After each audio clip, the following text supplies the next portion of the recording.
Astaghfirullah. Bihamdillah wassalatu wassalamu ala rasulillah wa ala alihi wa sahbihi wa mawalah wa la hawla wa la quwata illa billahi wa ba'du. Qala Allahu azza wa jalla ya ayyuhalladzina amanu taqullaha haqqa tuqatih wa la tamutunna illa wa antum muslimun. Amma ba'du. Para santri ikhwan dan juga akhwat yang dimuliakan Allah Subhanahu wa taala, alhamdulillah pada malam hari ini kita bisa berkumpul kembali karena kegiatan ini sebelum adanya corona dulu kita sering mengadakan kajian di malam Ahad. Mungkin santri-santri baru tidak tahu, tapi santri-santri lama mungkin sudah tahu. Dan biasa kita sediakan hadiah gitu ya, karena ini malam perdana. Jadi belum ada hadiah.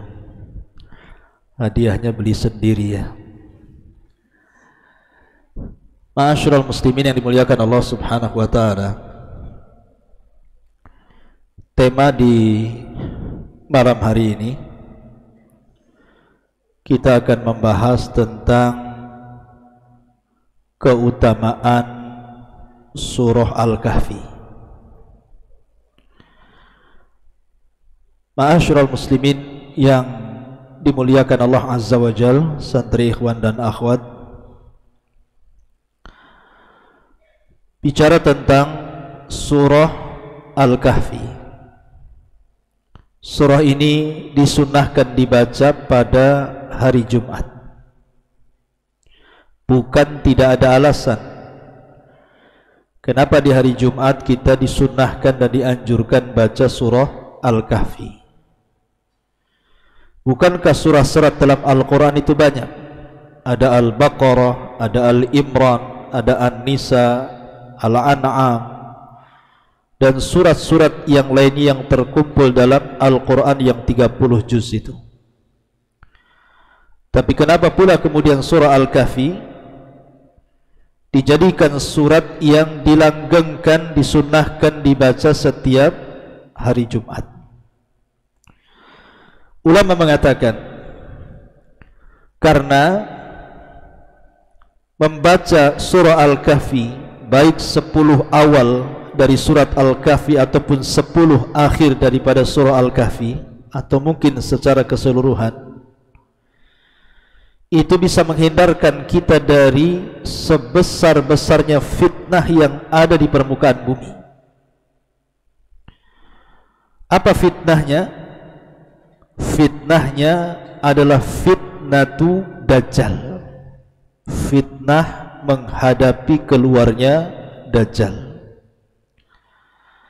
Makanya Nabi SAW bersabda, sejak Allah Subhanahu wa taala ciptakan Adam sampai kiamat dibangkitkan, tidak ada fitnah yang lebih besar melebihi fitnah Dajjal. Fitnah itu banyak ikhwan. Harta bisa jadi fitnah. Kita lihat gara-gara harta di Batam saja banyak orang murtad gara-gara harta. Dan itu banyak terjadi. Saya itu punya tetangga di Batam Center situ, seorang wanita muslimah nikah dengan orang kaya, tapi orang kaya ini kafir. Akhirnya kemudian ikut agama suaminya, jadi kafir. Rupanya kehidupannya tidak harmonis. Yang laki-laki kafir ini selingkuh dengan wanita lain, seorang wanita muslimah, dan mau menikah. Akhirnya kemudian yang laki-lakinya dari kafir jadi mu'allaf. Lihat bagaimana ini terjadi, dan yang seperti ini hanya ada di Batam, nggak tahu di daerah lain gitu.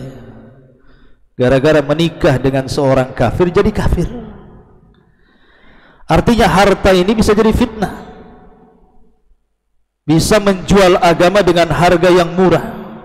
Padahal Allah Subhanahu wa taala sudah memperingatkan, wala tashtaru bi ayatillahi thamanan qalila. Jangan kalian menjual ayat-ayat Allah itu dengan jualan yang murah. Menggadaikan agama karena harta itu namanya menjual ayat-ayat Allah dengan harga yang sangat murah dengan dunia yang fana ini. Kemudian apalagi yang fitnah itu? Huruf peperangan. Lihat sekarang di Afghanistan nih. Setelah menang perang orang-orang Taliban, apa yang terjadi? Banyak orang-orang yang ingin keluar dari Afghanistan. Ini yang disebutkan oleh Nabi SAW, harbun, pakai H kecil, harbun wa harabun namanya. Harbun itu peperangan, harab itu pelarian. Sebab kalau sudah ada perang, pasti ada pelarian dan pengungsian. Kalau sudah ada pelarian dan pengungsian, pasti akan banyak orang kelaparan.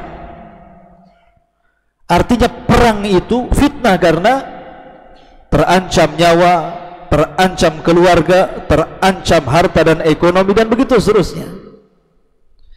Dan banyak fitnah di dunia ini, tetapi tidak ada yang lebih besar dibandingkan fitnah Dajjal, dibandingkan fitnah-fitnah yang lainnya.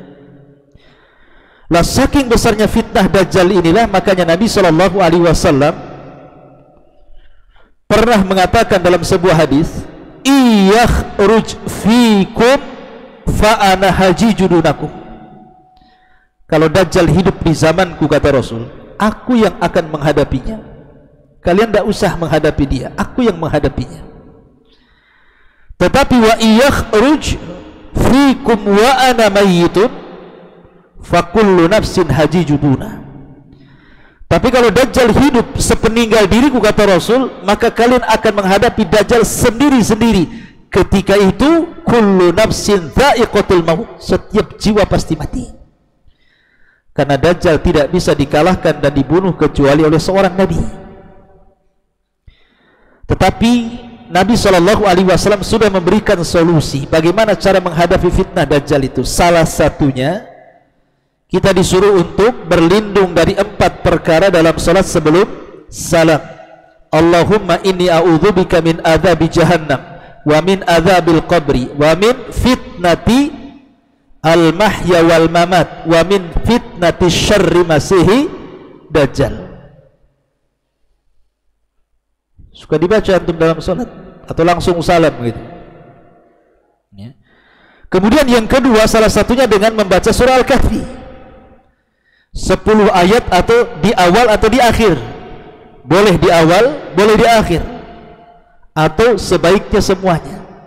Pertanyaannya, kenapa surah Al-Kahfi bisa menghadapi fitnah Dajjal? Kenapa tidak Al-Baqarah aja yang panjang? Atau Al-Imran gitu? Kenapa surah Al-Kahfi yang separuh daripada surah Al-Baqarah ayatnya? Karena Dajjal itu akan membawa 4 fitnah, dan 4 fitnah itu dijelaskan dalam surah Al-Kahfi. Pertama, Dajjal akan membawa fitnah harta, al-mal. Karena sebelum kemunculan Dajjal itu sebelum muncul, Allah Subhanahu wa ta'ala jadikan 3 tahun sebelum kemunculannya paceklik yang berkepanjangan. Tahun pertama, sepertiga langit ditahan hujannya, sepertiga bumi dimatikan tumbuh-tumbuhan dan hewan ternaknya.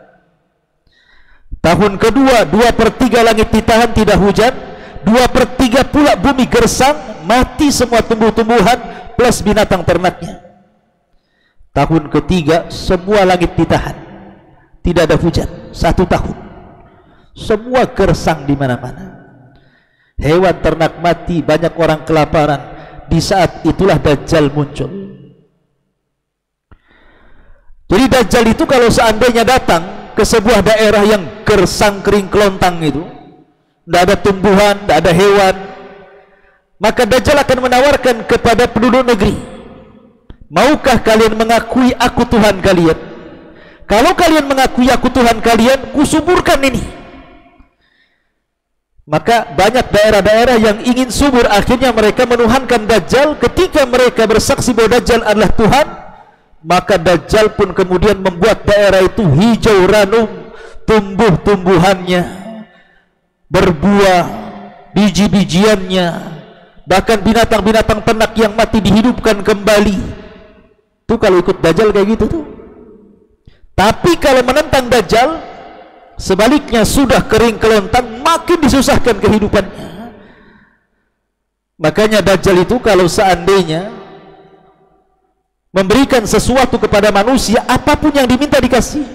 Sampai-sampai bumi ini bisa diperintah Dajjal. Kata Dajjal, ya ardi ukhruji kunuzaki, wahai bumi, keluarkan pembendaharaanmu.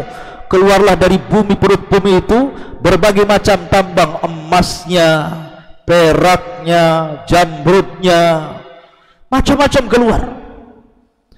Makanya salah satu pengikut Dajjal yang paling banyak itu kalangan perempuan, karena mudah difitnah dengan harta. Mau nggak kamu murtad, saya kasih tas. Nah, kalau perempuan mau saja nih, kasih emas, apalagi emas Jawa besar ya. Masyarakat muslimin yang dimuliakan Allah. Lah dalam surah Al-Kahfi itu dijelaskan ada fitnah harta. Kalau Anda baca surah Al-Kahfi, di sana ada cerita yang namanya Ashab Jannataini, pemilik dua kebun. Dalam surah Al-Kahfi itu ada kisah tentang pemilik dua kebun. Jadi ceritanya begini. Ada dua orang berserikat. Kemudian karena ada masalah dalam usaha, kemudian dibagi sahamnya 50%, 50%. Nih yang beriman, yang saleh ini, ketika sahamnya sudah diambil, diinfakkan semua hartanya. Tapi yang satunya yang kufur kepada Allah, tidak infak, dibelikan ladang, dibelikan dua kebun, digunakan untuk menikah, digunakan untuk membeli budak. Akhirnya lambat laun dia jadi kaya raya. Jadi kawannya yang saleh, yang tidak punya harta karena diinfakkan ini, ingin cari pekerjaan. Datanglah ke kawannya yang sudah kaya itu. Bukannya setia kawan gitu ya, malah kemudian diusir, dibodoh-bodohkan dan begitu seterusnya. Akhirnya dia merasa sombong dengan kekayaannya. Seketika kawannya yang soleh berdoa dengan kehancuran ladangnya. Akhirnya kemudian ketika dia lihat kebunnya semua sudah terbakar, tidak tersisa satu tumbuh-tumbuhan pun. Lihat, gara-gara fitnah harta orang jadi kufur. Lah Dajjal itu membawa fitnah harta. Kemudian yang kedua, fitnah Dajjal itu selain membawa fitnah harta, membawa fitnah kekuasaan. Karena Dajjal itu akan berkuasa bukan hanya satu daerah, tapi satu dunia. Dalam waktu sesingkat-singkatnya 40 hari, Dajjal itu akan mampu keliling dunia. Tidak ada satu tempat kecuali dipijak Dajjal, termasuk ke Jabal Uhud, termasuk ke hutan-hutan sini nih. Dajjal akan sampai juga sini, ketiban kampung ya. Karena Nabi yang mengatakan selama 40 hari itu Dajjal, yang satu harinya, hari pertama sama dengan setahun, hari kedua panjangnya sama dengan sebulan, hari ketiga panjangnya sampai sama dengan sepekan, hari keempat dan begitu seterusnya, waktunya akan normal. Maksudnya hari pertama yang satu hari sama dengan sebulan, hari kedua satu hari sama dengan satu hari sama dengan setahun, hari kedua satu dengan sebulan, hari ketiga sama dengan sepekan. Maksudnya diisyaratkan kepada daerah-daerah kutub. Daerah kutub itu siangnya lama, berhari-hari siangnya, malamnya juga lama. Kalau puasa daerah kutub orang bisa mati karena siangnya lama banget gitu, sampai berhari-hari baru sore ya. Makanya sahabat bertanya Rasul, ketika yang satu hari sama dengan setahun itu macam mana sholat kami, macam mana puasa kami gitu, masa puasa satu tahun matilah kami. Maka kata Nabi SAW, berpuasalah melihat negeri-negeri yang normal. Jadi kalau seandainya antum hidup di kutub yang satu harinya sama dengan satu minggu gitu ya, tinggal telepon saja ke yang normal waktunya. Sudah duhur, sudah salat duhur. Asar, sudah salat asar. Pamannya lagi puasa nih, sedang sahur, sahur padahal jam 8 di kutub itu. Nanti sudah maghrib, sudah padahal masih sore gitu, belum maghrib, makan. Jadi dikiaskan kepada darah normal ya. Lah Dajjal itu selama 40 hari, 3 hari daerah kutub dan selebihnya daerah normal itu keliling dunia tuh. Makanya Rasul mengatakan tidak ada satupun tempat di bumi illa saya tahu Dajjal, kecuali akan diinjak Dajjal. Artinya Dajjal akan keliling dunia, menguasai orang-orang, mencari pengikut sebanyak-banyaknya, dan akan menjadi penguasa dunia. Jadi Dajjal membawa fitnah kekuasaan. Dalam surah Al-Kahfi ada kisah apa? Kisah Raja Dzulqarnain. Dalam surah Al-Kahfi itu ada kisah Raja Dzulqarnain. Dan Raja Dzulqarnain itu satu di antara 4 raja yang pernah menguasai dunia. 2 mukmin, 2 kafir. Yang mukmin Namrud, kemudian yang kedua Bukhtun Nasr, yang kafir Nabiullah Sulaiman dan Dzulqarnain, dan yang terakhir Imam Mahdi yang kelimanya. Jadi Dzulqarnain ini menurut riwayat Abdullah ibn Abbas radhiyallahu anhuma selama 500 tahun berjalan keliling dunia dari ujung barat, ujung timur, ujung selatan, ujung utara, menemui kaum-kaum mendakwahkan tauhid. Jadi kekuasaannya melebar di mana-mana Dzulqarnain itu. Karena dia raja, salah satunya dari raja penguasa dunia dari 4 raja yang disebutkan oleh para ulama. Artinya bicara tentang fitnah kekuasaan. Lah Dajjal itu juga sama, akan keliling dunia dan merekrut sebanyak-banyaknya orang-orang untuk kufur kepadanya. Kalau Dzulqarnain disuruh beriman, kalau Dajjal sebaliknya disuruh kufur, suruh nyembah dirinya. Berarti fitnah kekuasaan ada di surah Al-Kahfi. Sudah 2 fitnah kan, harta, kekuasaan. Kemudian fitnah yang ketiga apa? Fitnah Dajjal itu selain harta, kemudian kekuasaan, juga ada fitnah ilmu. Karena kelak di akhir zaman ketika Dajjal muncul, akan muncul anak muda yang beriman, berilmu, cari Dajjal. Tapi ingat, kalau tidak punya ilmu, tidak punya iman, jangan coba-coba nyari Dajjal. Pasti ketemu kelepek-kelepek itu, pasti ikut dia. Tapi dikisahkan anak muda itu istiqomah, banyak ilmunya, kuat imannya, istiqomah luar biasa. Ketemu Dajjal. Kata Dajjal, hei anak muda, maukah kau bersaksi saya Tuhan? Kata anak muda, tidak, kau adalah Dajjal yang disabdakan Rasul. Kemudian kata Dajjal, maukah seandainya kubuktikan bahwa aku Tuhan dengan sesuatu kesaktian, maukah kau menyembah diriku? Kata anak muda, tidak akan. Diambilnya gergaji ataupun pedang oleh Dajjal, disuruh disembelih dari atas kepala ini, tengah-tengah kepala, kemudian dibelah jadi 2, badannya jadi 2. Dajjal berjalan di tengah-tengahnya itu, darah kemana-mana. Setelah itu Dajjal mengatakan, hidup kamu. Tiba-tiba ini badan yang sudah belah ini kemudian rapat lagi, kemudian hidup lagi. Antum tahu ilmu rawa rontek? Pernah dengar? Itu di film-film, nggak jelas. Itu bohong. Masyarakat muslimin yang dimuliakan, jadi anak muda ini hidup lagi. Kata Dajjal, maukah kau bersaksi bahwa aku Tuhan? Anak muda ini tetap tidak mau. Aku makin yakin kau Dajjal, kata. Akhirnya Dajjal mengambil pisau hendak menusuk, tapi tidak bisa karena takut kelemahannya ketahuan. Diambilnya tangan anak muda, dilemparkan ke dalam api, karena Dajjal itu membawa api dan air. Yang api itu sorga, yang air itu neraka, gitu maksudnya. Jadi di surah Al-Kahfi itu juga ada fitnah berkenaan dengan ilmu. Cerita siapa? Cerita Nabi Musa dengan Khidir. Nabi Musa ini sedang berceramah di hadapan Bani Israel. Selesai berceramah, ada seorang Bani Israel naik dan mengatakan, "Hai Musa, saya ingin bertanya, ada nggak orang yang lebih alim dari kamu?" Kata Nabi Musa, tidak ada yang lebih alim dari saya, lupa mengucapkan insya Allah. Harusnya Musa mengucapkan insya Allah, tidak ada kecuali saya, tapi dia lupa mengucapkan insya Allah.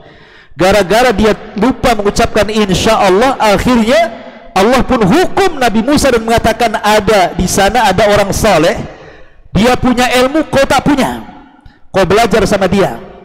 Maksudnya orang saleh di sini adalah Khidir alaihi salatu wassalam. Ada yang mengatakan Khidir seorang nabi, ada yang mengatakan orang soleh saja. Maka Musa akhirnya dengan Yusha ibn Nun mencari Khidir, entah berapa waktu, tidak dijelaskan dalam Quran dan Sunnah. Alamatnya bukan kayak kita cari alamat, nomor rumah sekian, RT sekian, RW sekian, kelurahan sekian, kecamatan, kabupaten, ibu kota. Bukan. Nyari alamatnya itu dengan membawa ikan asin. Tahu ikan asin? Ikan yang dikeringkan itu ikan asin namanya. Kemudian ditaruh di miktal, ditaruh di tempat, di bejana, ditenteng sama Yusha ibn Nun. Kata Allah, nanti kalau engkau berjumpa dengan dua pertemuan air lautan, maka ikan itu akan hidup, kemudian akan loncat ke air. Ikuti ikan itu, kau akan ketemu dengan orang itu. Nyari alamat kayak gini di mana, ikhwan? Di mana cari alamat pertemuan dua air lautan? Alamatnya ikan pula, ikan yang hidup katanya. Kak bingung, kecuali kan sudah jelas alamatnya. Cari di Sekupang, di Tiban Kampung, jalan air terjun. Di situ ada pesantren. Temui Abu Humairah. Sana. Ini cari pertemuan dua lautan, nanti alamatnya ikannya akan hidup, nyemplung, kok ikut ikan itu katanya. Apa nggak stres dari alamat kayak gini? Sehingga Musa bertahun-tahun dari Khidir, akhirnya kalau bukan karena takdir Allah nggak akan ketemu dia. Tapi Allah takdirkan berjumpa juga dengan Khidir. Akhirnya belajar sama Khidir, pelajarannya aneh pula. Pertama, Khidir bunuh bolongi kapal.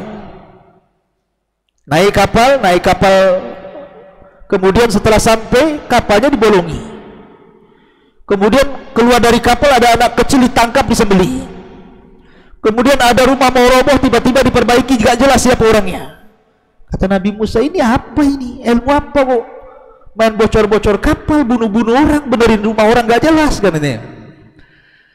Baru dijelaskan, adapun kenapa saya bolongi kapal? Karena kalau kapal bagus diambil sama raja di sini zalim. Kalau nampak kapal bagus diambil dia, makanya nampak rusak tak diambil.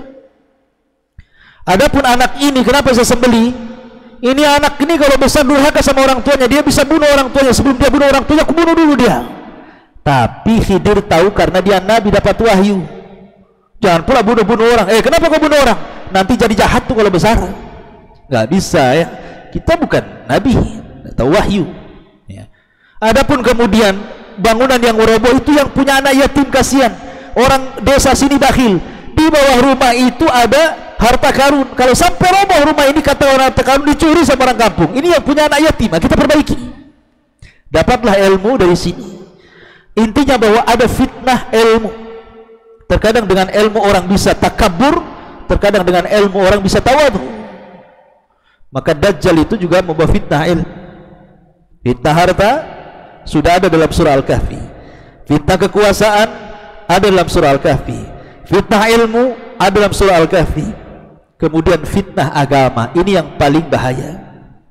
Dajjal itu bawa fitnah agama.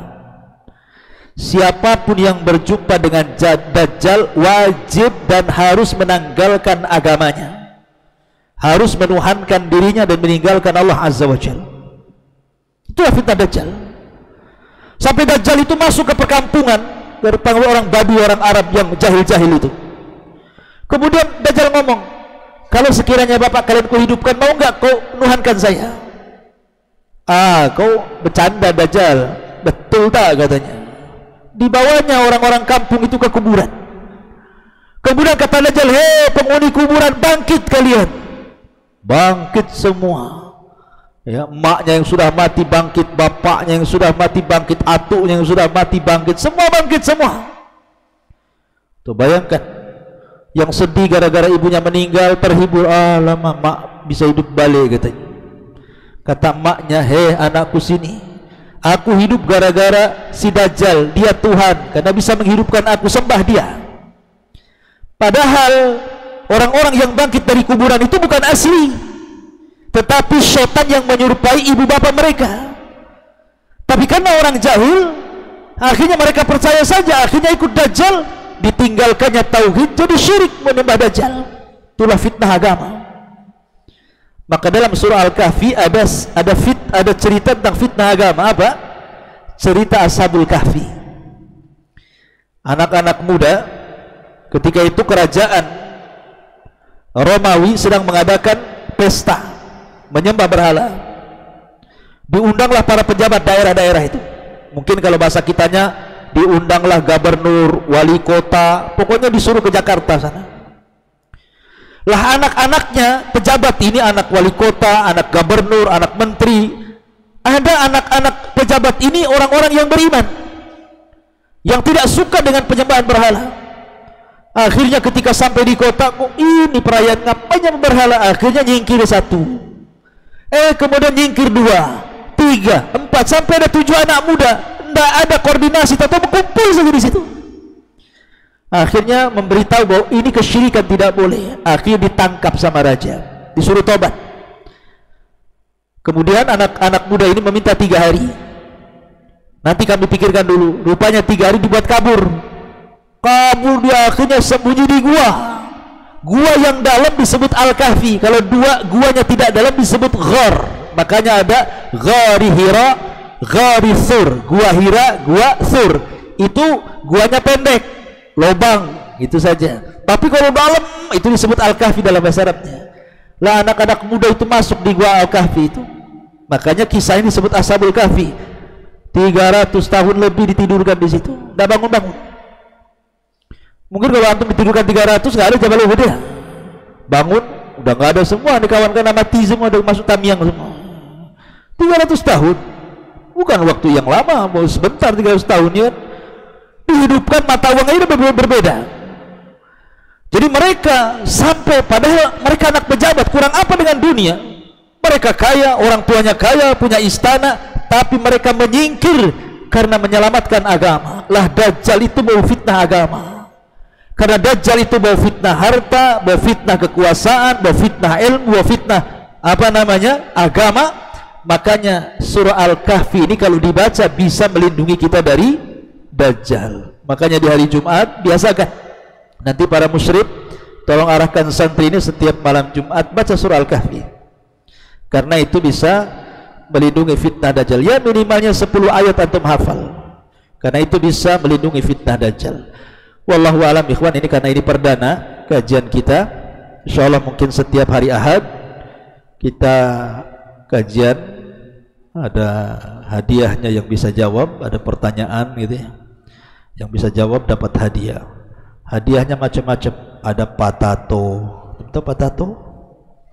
Ya ada gemes. Tahu ada gemes? Hadiahnya sukro semacam nanti. Ya, mudah-mudahan manfaat di malam hari ini. Subhanakallah bihamdika asyhadu an la ilaha illa anta astaghfiruka wa atubu ilaik. Allahu ta'ala. Assalamualaikum warahmatullahi wabarakatuh.